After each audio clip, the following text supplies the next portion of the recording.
ऐसी महाराज जी एक कथा पढ़ी कि श्री जानकी जी जब अयोध्या जी पधारी राघव जी के साथ, इतनी कोमल हैं, इतनी सुकोमला हैं श्री जानकी जी कि अयोध्या जी का जल जब वो पान करती हैं तो उनको बहुत भार लगता है उसका, इतना भारी जल लगता है श्री अयोध्या जी का। सरजू जी का जल जबकि इतना निर्मल है, इतना कंचन है, इतना पवित्र है, लेकिन वह जल भी श्री जानकी जी को भारी लगता है, और जिसके कारण श्री जानकी जी प्रेम से ना तो भोग प्रसाद रोक पाती हैं, ना जलपान कर पाती हैं। एक दिन दशरथ जी ने देखा और श्री दशरथ जी महाराज बोले, कौशल्या जी आपने एक बहू से पूछो, ये प्रेम से भोग नहीं आरोगती हैं, ये प्रेम से जलपान नहीं करती, थोड़ा कम ही ठीक है, थोड़ा प्रारंभिक दिनों में तो सबको संकोच होता है, नहीं बहू आती तो आधी रोटी ही पाती है, लेकिन अब तो वर्ष होने को आए हैं और श्री जानकी जी बहुत संकोच करती हैं। कहीं ऐसा तो नहीं कि हमारे यहाँ की प्रसादी, हमारे यहाँ का जो भोग प्रसाद बनता है वो इनको भाता ना हो, पूछ लीजिए। और जब इसका पता किया गया तो पता चला कि अयोध्या जी का जल इतना भारी लगता है श्री जानकी जी को। ये विचार करके श्री कौशल्या जी, दशरथ जी चिंतित हो गए कि कितनी कोमल है श्री जानकी जी की अत्यंत निर्मल श्री सरजू जी का जल भी इनको भारी लग रहा है। दशरथ जी ने तुरंत योजना बनाई, बोले क्या, असंख्य विमानों को प्रस्तुत करो, नित्य विमान जाएंगे कहां, मिथिला जी, और मिथिला जी से जल आएगा, मिथिला जी से अन्न आएगा, मिथिला जी से ही सब सामग्री आएगी, और श्री जानकी जी मिथिला जी के जिसमें उनको अनुकूलता वही पाएंगे। विचार कीजिए, आज के सास ससुर थोड़ा विचार करें, कैसा कैसा प्रेम करते हैं श्री दशरथ जी जानकी जी से। बहू हैं, नित्य विमान जाते हैं, अब वहां जनक जी का ऐसा हृदय है, अब वे केवल अपनी लाली के लिए जल भेजेंगे, केवल अपनी लाली के लिए अन्य सामग्री भेजेंगे। उनके मन में चिंतन होता है कि भाई ऐसे तो नहीं करेंगे हम कि केवल अपनी लाली के लिए भेजें। तो श्री जनक जी महाराज और उदार हैं, वो इतना जल और इतनी अन्य सामग्री भेजते हैं कि पूरा अयोध्या पाता है। जब तक श्री जानकी जी अयोध्या में विराजी, अन्न जल सब कुछ एक संत महापुरुष की भावना से सब मिथिला जी से आता है और सब प्रेम से पाते हैं। अब उसका एक बहुत सुंदर भाव और प्रकट हुआ कि अब विमान आते हैं और उन विमानों में अन्न सामग्री, जल सामग्री, अब जैसे महाराज जी का भी नियम है गंगा जल पान करते हैं तो नित्य गंगा जल आता है, ऐसे ही श्री जानकी जी के लिए भी विमान आदियों में सब जल आदि सब भर के जाता है, पूरे अयोध्या के लिए जाता है, राघव जी के लिए, कौशल्या जी के लिए, संपूर्ण सब लोगों के लिए। तो विमान में कभी श्री लक्ष्मी निधि भैया बैठ के चले जाते हैं, श्री जानकी जी से मिले आते हैं, कभी सुनैना मैया चली जाती हैं, जानकी जी से मिले आती हैं। मतलब हर दिन जो प्रसादी आती है वहां से सब सामग्री, तो कोई ना कोई मिथिला से आ भी जाता है श्री जानकी जी से मिलने। श्री जनक जी महाराज भी आते हैं, जानकी जी से मिलते हैं, लेकिन जनक जी का एक नियम है, आते हैं, अयोध्या पहुंचते हैं, दशरथ जी बार बार निवेदन करते हैं कि जनक जी यहीं विराजिए, यहीं विराज। अब समधी का प्रेम तो होता ही है, खूब निवेदन करते हैं कि आप यहीं विराजो। अब संकोचवश वे दशरथ जी की बात मान के रुक भी जाते हैं, लेकिन जनक जी का नियम है वो कुछ पाते नहीं है। क्यों? ऐसी भावना है, हमारे सब भारत के प्राचीन काल की भी भावना रही कि कन्या का दान किया है और दान की गई किसी भी भावना में फिर अपना अधिकार नहीं मानते हैं, और कन्यादान हुआ है तो फिर कन्या जहां विराजे उसका अन्न जल कैसे पावे। तो श्री जनक जी कुछ नहीं पाते, अब संकोचवश रह तो जाते हैं, एक एक दो रात्रि तक रुक जाते हैं, लेकिन दो रात्रि तक व्रत में ही रहते हैं, निर्जला से रहते हैं। तो दशरथ जी यहां बड़े संकोच में आते हैं, अब इनको रोकने का मन भी होता है और ये रुकते भी हैं तो कुछ पाते नहीं है। तो श्री दशरथ जी ने श्री जनक जी महाराज से कहा कि आप एक काम कर लीजिए। बोले क्या? अब देखिए लाली तो यहीं विराजेगी और आपको आना पड़ेगा, अब बार बार आना पड़ेगा। हमारा मन होता है कि आप विराजें, आप रुकें, और आप रुकते हैं तो कुछ पाते नहीं, तो फिर कष्ट भी होता है। जनक जी महाराज बोले आप आज्ञा करें, क्या करें? बोले आप एक काम कीजिए, आप अयोध्या में थोड़ी सी भूमि ले लीजिए और उस भूमि पर सुंदर भवन निर्माण कर दीजिए। भले ही हमको खूब सारा रुपया धन जो भी आपको देना हो वो दे करके ले लीजिए, लेकिन एक ले लीजिए, हम आपको देंगे। आप अपने ही योजना से बनाइएगा, लेकिन आप एक निवास बनवा लीजिए, वहां आपका प्रसादी भी बन जाएगी, वहां आप रुक भी जाएंगे। तो श्री जनक जी महाराज बोले महाराज, अयोध्या जैसी पावन नगरी को हम कुछ भूमि लें, उसके बदले हम क्या दे सकते हैं? जितने रत्न दे दें, जितने मणिमाणिक दे दें, जितने सब लुटा दें, सब कम पड़ेंगे। अयोध्या जी की भूमि लेने के लिए तो हमको फिर बहुत कुछ विशिष्ट देना पड़ेगा, तभी हम ले सकते हैं। सामान्य धन से पूर्ति नहीं होगी। तो श्री दशरथ जी महाराज बोले तो फिर एक काम कीजिए। बोले क्या? जब राघव जी का विवाह हो रहा था तो प्रथम संधि मिलन हुआ था, और उस संधि मिलन में आपने एक मणि हमको प्रदान की थी। वो जलभूत मणि है, उस मणि को आपने प्रदान किया था।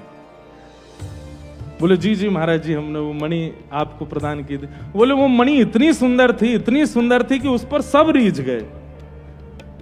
तो प्रथम मुख दिखाई जब यहां हो रही थी अयोध्या में, तो फिर हमको लगा कि जानकी जी को क्या दें, तो उनकी चूड़ामणि में हमने वो मणि विराजमान करवा के श्री जानकी जी को पधरा दी है, लाली को पहना दी है। अब भावना ये होती है कि जब सिंहासन पर दोनों लाला लाली बैठते हैं तो जानकी जी की चूड़ामणि तो बहुत सुंदर लगती है, और राम जी बेचारे वैसे ही सांवले से हैं और मुकुट और ने थोड़ा फीको सा लगे। तो आप एक काम कीजिए, एक मणि और दे दीजिए, वो जल संभूत मणि एक और दे दीजिए। जनक जी महाराज के नेत्र नीचे हो गए, हाथ कंपायमान हो गए, अति संकोच में चले गए। क्यों? क्योंकि संपूर्ण मिथिला में वो एक ही मणि थी। अब यहां दशरथ जी मुंह करके कह रहे हैं कि वो मणि दे दीजिए, और श्री जनक जी महाराज संकोच कर रहे हैं, क्या करें? मना नहीं कर सकते हैं, लेकिन हां भी किस बात से करें? वो मणि है ही नहीं, कैसे देंगे? अरे यहां तक भी सुना गया है कि वो तीनों लोकों में भी कुछ मणि के अंश हैं, एक श्री जनक जी के पास है, और वो जनक जी को भी उनके ससुर जी ने दिया था। कैसे प्रस्तुत करें? मना कर नहीं सकते। लेकिन जनक जी महाराज कहते हैं जी जी जैसे आज्ञा, और बस ऐसा कहकर के वो प्रस्थान करते हैं। जानकी जी से मिलने के लिए जाते हैं। मिथिला जाने से पूर्व जानकी जी प्रेम भर के श्री जनक जी महाराज को हृदय से लगाती हैं। जनक जी अपने प्रेमाश्रुओं से अभिषिंचित कर देते हैं। जानकी जी मुखमंडल देख के पहचान गई हैं कि पिताजी हर बार जाते हैं भावुक तो हो जाते हैं, लेकिन आज मुखमंडल पर बड़ी नीरसता दिख रही है, बहुत संकोच का अनुभव हो रहा है। तो जानकी जी पूछती हैं, पिताजी आप इतने संकोच में क्यों हैं?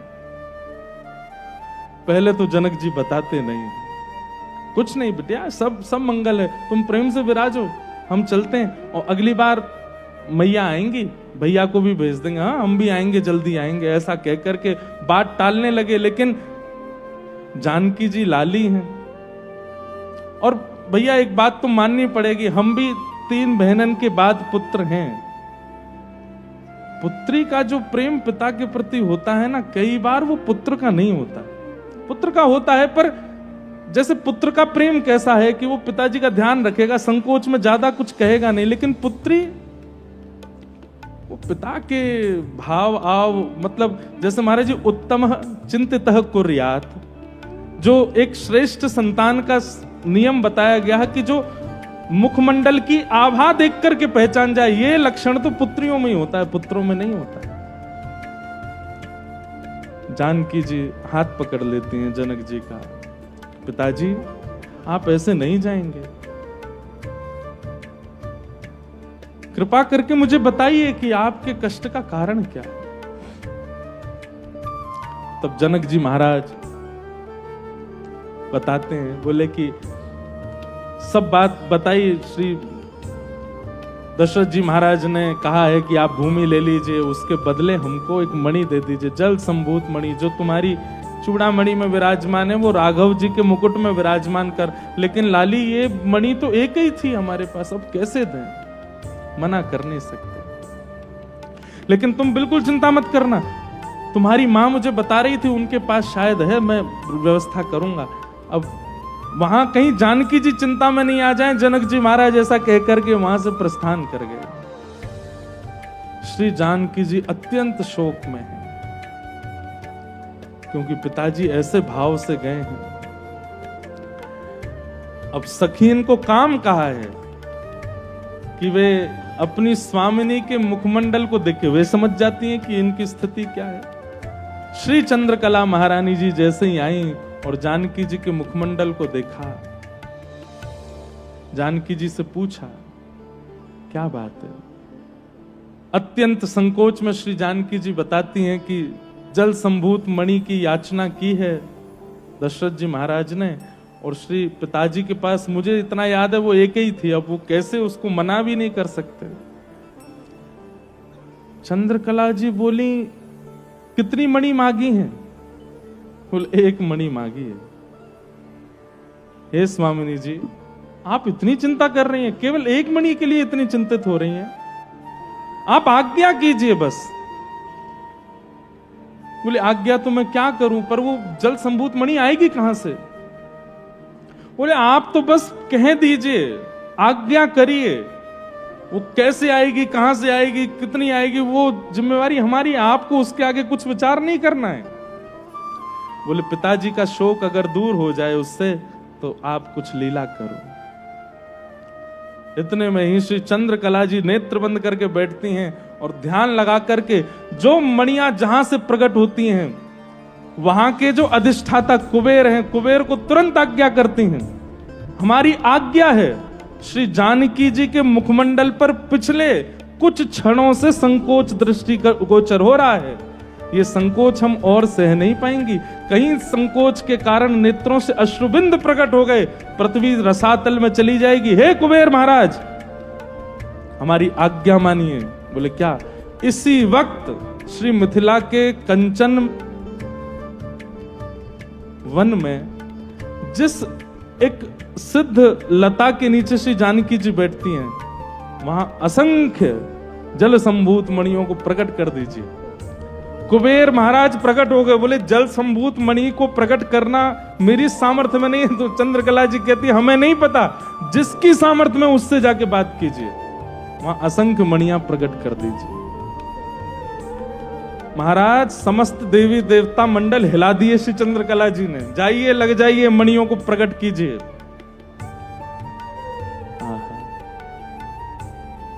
यहां जनक जी महाराज चिंता में है। सुनैना मैया पूछ रही है कहां गए हो?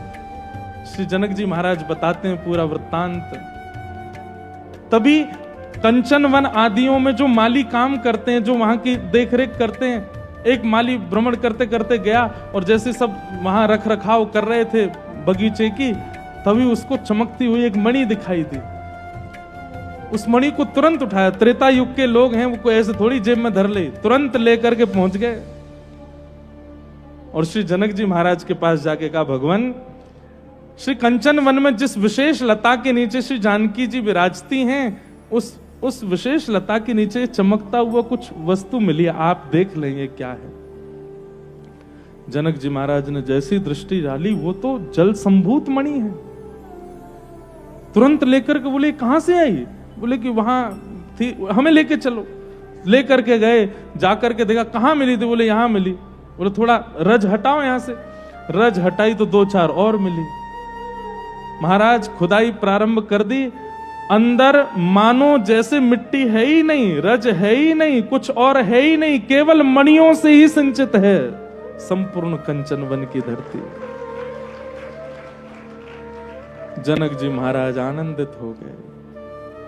अब ये विचार नहीं कर पा रहे कि एक ऐसी कृपा है। तुरंत लोगों को आज्ञा की है, जनकपुर में जितने हाथी हैं, जितने घोड़े हैं, जितने ऊंट हैं, सबको लगा दो, और जब तक मणियां निकलती जा रही हैं भर भर करके सब अयोध्या जी पहुंचाओ। दशरथ जी महाराज ने एक की याचना की, असंख्य पहुंचनी चाहिए। कहते हैं कि हाथी कम पड़ गए। जनक जी के यहाँ हाथी कितने होंगे, ये अब यही संख्या अगर आप सुन लेंगे तो आप सर पकड़ लेंगे। कितने हाथी होंगे, कितने घोड़ा होंगे। जनक जी कोई सामान्य है?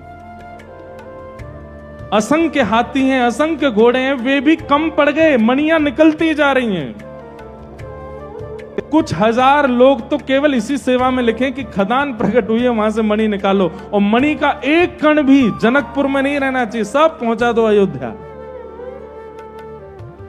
हाथियों में लद करके, घोड़ों पर लद करके, ऊंटों पर लद करके, बैलगाड़ियों में धर धर के सब जा रहे हैं।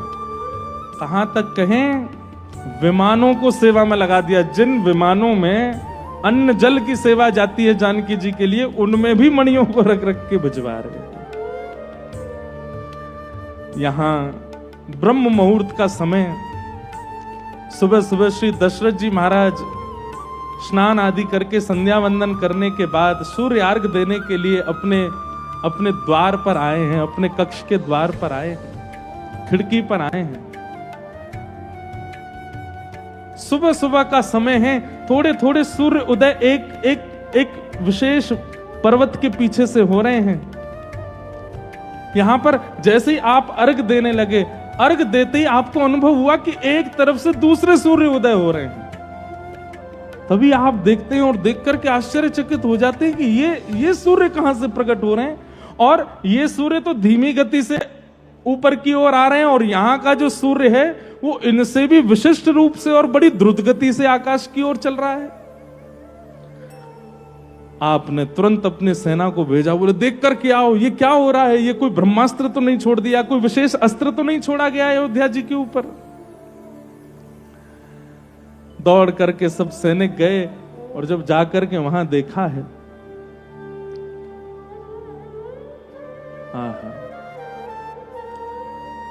देख करके अनुभव कर रहे हैं।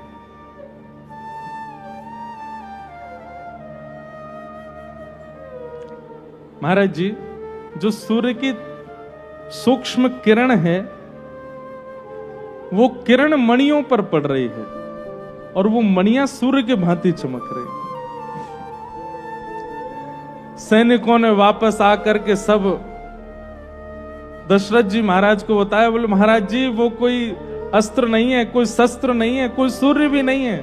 तो बोले श्री मिथिला जी से कोई विशेष जल संभूत मणियों के हाथियों पर लद करके, घोड़ों पर लद करके, ऊंटों पर लद करके, असंख्य गिनती नहीं है, इतनी जल संभूत मणियां लाई जा रही हैं। श्री जनक जी महाराज ने आपको भेंट प्रदान की। जय जय।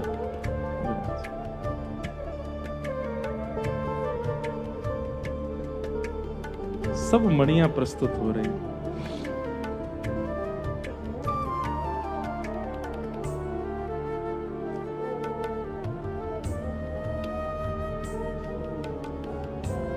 दशरथ जी महाराज नेत्रों में प्रेमाश्रु भर आए हैं उदारता पर। श्री जनक जी की कैसी उदारता!